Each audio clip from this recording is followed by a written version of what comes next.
Demand for medication abortion has more than doubled since Friday's Supreme Court decision to overturn Roe v. Wade. That is according to Hey Jane, an organization that provides medication abortion in some states through virtual appointments. CNN chief medical correspondent Dr. Sanjay Gupta joining us now on this. We're starting to hear about this increase after this ruling. Can you just tell us a little bit about how common this is to use the abortion pill for abortion? Yeah, sure. This is the most common form of abortion now. The most common form of conducting an abortion is through these medications now.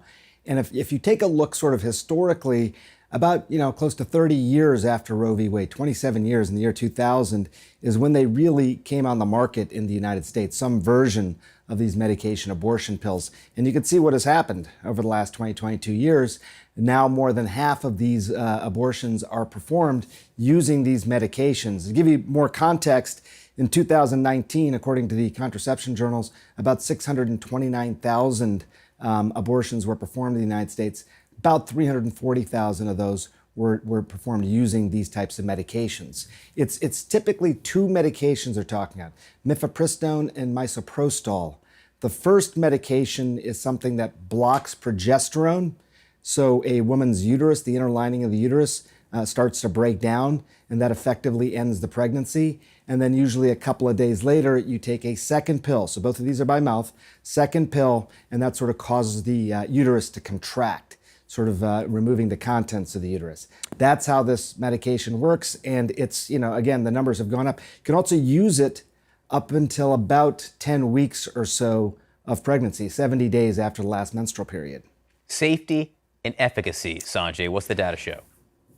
Big questions here, but as you might expect, given that these are both oral pills, the safety record has been pretty good. We can show you, again, these are according to these journals that study this, and you find that safety in terms of major complications, about 0.4%.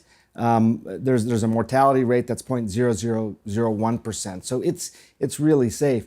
Effectiveness, again, in the first 9 weeks or so of pregnancy, it's going to be very effective in terms of ending the abortion, 99.6% within those first 9 weeks. And then weeks 10 to 11, it goes down to 87%, but still pretty effective even up until that point. So who will still have access to this?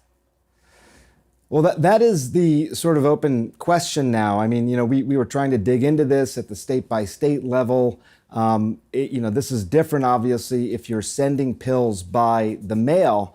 During the pandemic in April of 2021, this became something that could be sent by mail, not necessarily requiring an in-person visit ahead of time to get these types of medications. We'll see if that sort of policy still is upheld and if these pills can cross state lines or not. I don't know. I don't know how that's going to sort of shake out. I think it's going to be different, probably pharmacy to pharmacy and state to state as things stand now. And also the role of telehealth in this as well. Right now you can do telehealth visits. You have to do a visit typically before and a visit after, but you could potentially do that from your own home.